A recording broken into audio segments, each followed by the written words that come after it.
Have you ever noticed how some relationships do not fall apart with a loud breakup, but with a quiet distance that nobody talks about? No screaming, no obvious ending, no dramatic final scene. Just two people slowly becoming strangers while still acting like they are together. That is what makes emotional silence so powerful and so dangerous, because when people hear the word dangerous in a relationship, they usually think of constant conflict. They think of arguments. They think of shouting.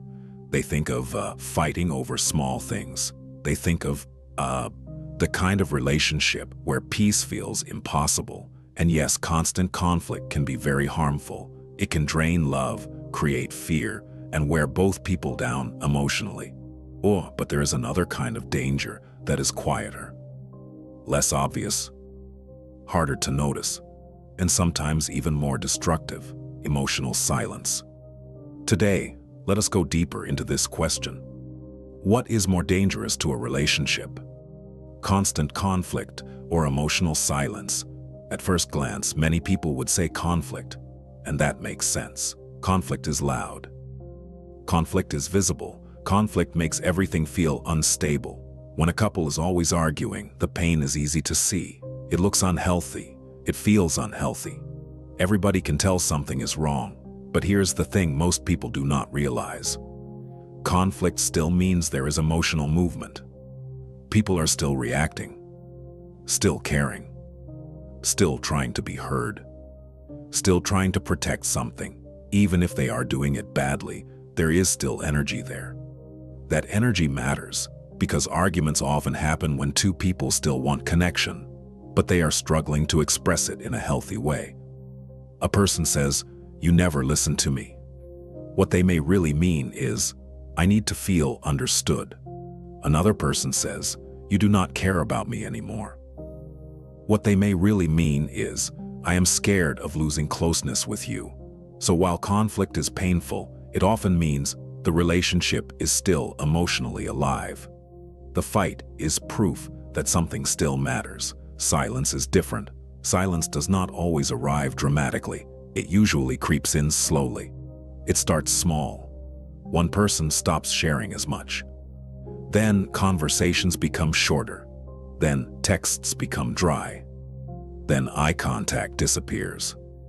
Then the little questions stop. No more, "How was your day?" No more, "What are you thinking?" No more, "Tell me what is bothering you." At first, the silence may look like peace. No more arguments, no more tension, no more repeated emotional battles. But often it is not peace. It is withdrawal. And that is what makes it dangerous, because when people stop talking emotionally, they also stop repairing the connection. They stop clearing misunderstandings. They stop expressing hurt. They stop being curious about each other's inner world.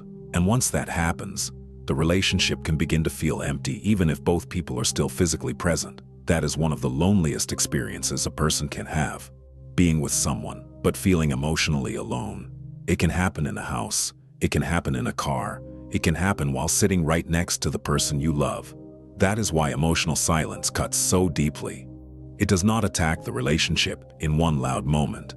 It weakens it over time, like a crack in a wall that keeps spreading when nobody notices.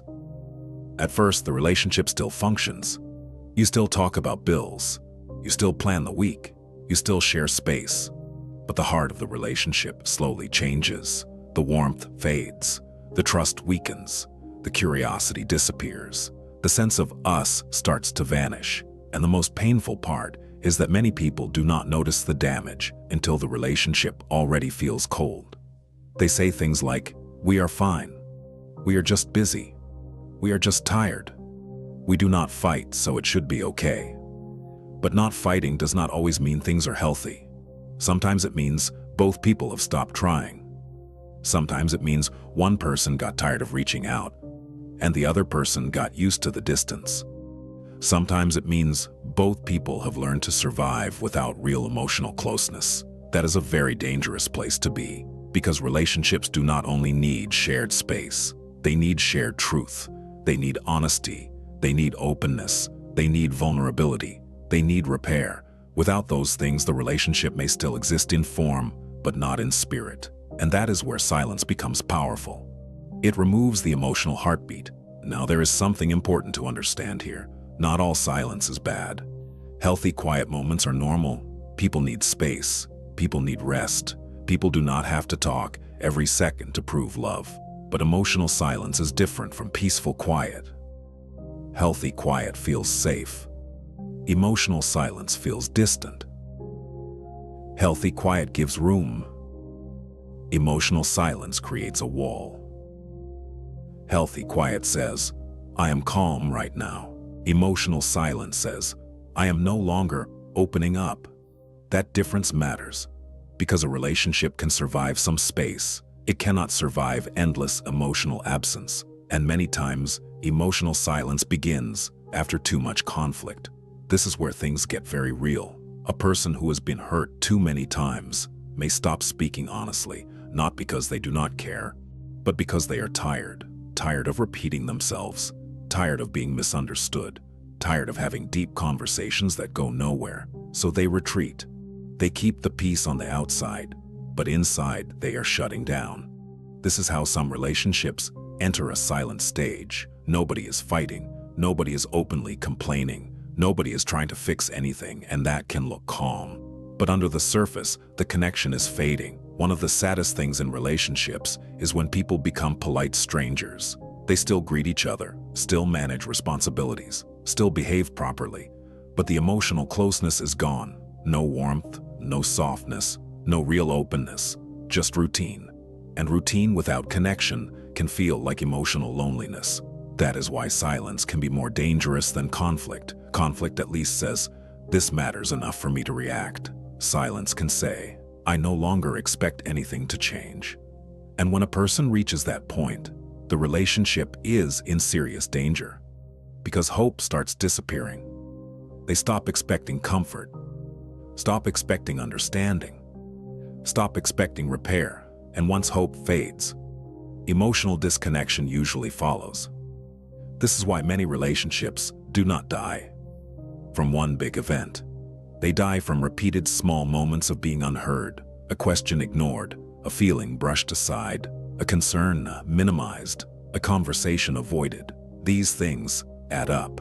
Tiny silences become bigger silences. Small distances become emotional gaps. And one day, the relationship feels like a place where the heart no longer lives. That is why people should not only ask, are we fighting too much? They should also ask, have we stopped being emotionally honest? Because a relationship with conflict still has something to work with. A relationship with silence often has something missing at its core. This is not to say conflict should be welcomed. Absolutely not. Some conflict is destructive. Some conflict is humiliating. Some conflict becomes a pattern of disrespect, control, or emotional harm. That kind of relationship is not healthy either. No one should romanticize chaos. A relationship should not feel like a battlefield. It should not feel like constant stress. It should not feel like walking on eggshells every day. So the goal is not to choose conflict over silence. The goal is to build communication strong enough to avoid both extremes. Healthy relationships are not free from disagreement. They are built on the ability to repair after disagreement. That means both people can say, I felt hurt. I misunderstood you. I need space. I need reassurance. I want to fix this. Without fear, without shame, without emotional punishment. That is what keeps a relationship alive. Not perfection. Repair. Not pretending nothing is wrong. Truth. Not silent endurance. Emotional presence. Because love does not only survive through attraction, it survives through communication, through listening, through curiosity, through care, through the courage to stay emotionally available. And when that disappears, silence begins to win. That is why emotional silence is often the more dangerous enemy. It does not explode. It fades. It does not always announce itself. It settles in quietly. It does not always feel like a crisis. It feels like nothing. And sometimes nothing is exactly how people lose what once mattered most. So if you are in a relationship, pay attention not only to the arguments, but to the absence of meaningful conversations. Ask yourself, are we still speaking honestly? Do we still ask each other real questions? Do we still listen when something is uncomfortable? Do we still care enough to repair? Or are we just keeping things quiet because it is easier? Because easy is not always healthy, and quiet is not always peace. Sometimes the loudest warning sign is the silence, and that is why emotional silence can be more dangerous than conflict. Conflict hurts. Silence erases. Conflict says something is wrong. Silence says something may already be gone. If this message made sense to you, take a moment to think about the relationships in your life. Sometimes the biggest danger is not the argument itself, but the distance that comes after nobody talks anymore.